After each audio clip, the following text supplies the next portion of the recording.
Ce voyage que j'ai effectué a été fait dans le cadre de la célébration par l'ambassade d'Haïti en France du 275e anniversaire de la fondation de la ville de Port-au-Prince. Et dans cette optique, une grande conférence et un vernissage, des photos des différents pavillons autour de l'exposition universelle qui avait été organisée sous la présidence de Di Marsay-Estimé en 1949 avait aussi été réalisée. L'exposition universelle de 1949 avait permis à Haïti d'être la première destination touristique de toute la Caraïbe pendant 20 ans après l'exposition universelle qui avait été eu lieu.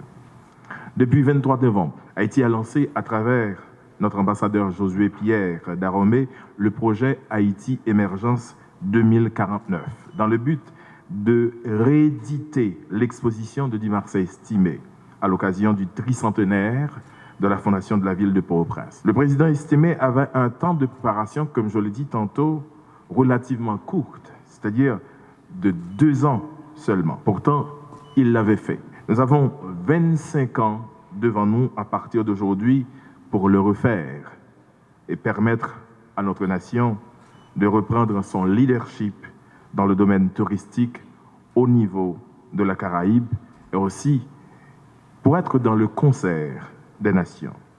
Et il faut dire aussi que Japon sera en 2025, en tout cas de avril à octobre 2025, le pays organisateur de l'exposition universelle.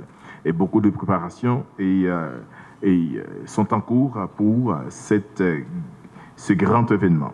C'était aussi l'occasion de rencontrer et d'échanger avec les membres de la communauté haïtienne de France. Nous avions eu des échanges très, très fructueux avec, par exemple, le cercle des élus franco-haïtiens.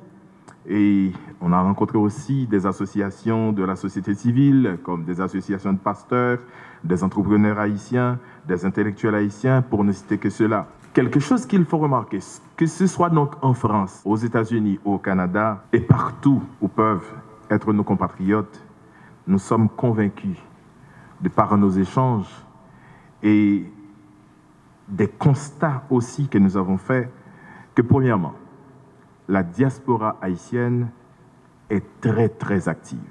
Et deuxièmement, cette diaspora reste fermement attachée à notre cher Haïti.